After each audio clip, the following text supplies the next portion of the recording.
We've talked about default as a way of getting rid of the case if the defendant doesn't participate appropriately.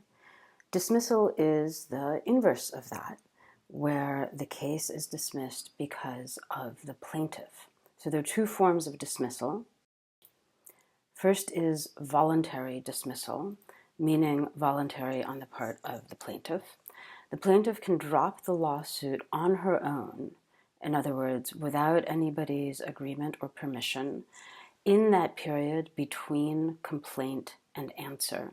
So if the defendant has not yet filed an answer, the plaintiff can drop the lawsuit.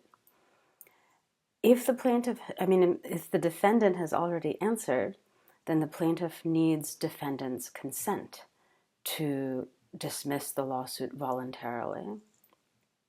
If the defendant doesn't give consent, then the plaintiff can ask for leave of court.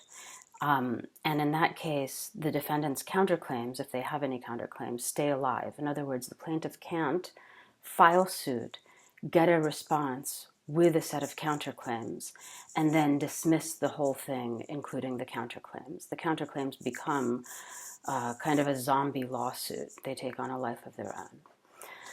Why might someone want to dismiss? Well, there's lots of reasons. You might realize too late, having already filed, that you don't have a strong case. You might realize that you do have a strong case, but you don't have the money or the energy or the emotional reserves to prosecute the lawsuit. One very common reason why plaintiffs ask for voluntary dismissal is because they've settled. So when a plaintiff settles with a defendant, they, in a sense, resolve their lawsuit on their own in a kind of a contract, and then there's no more lawsuit. And usually one provision of the settlement is that the plaintiff will dismiss the lawsuit. So in that case, of course, you're going to have defendant's consent, and the lawsuit can be dropped.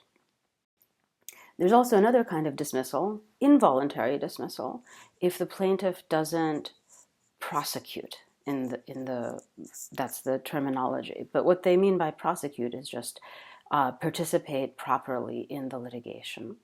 So if the plaintiff doesn't comply with the federal rules or doesn't comply with discovery orders or other court orders.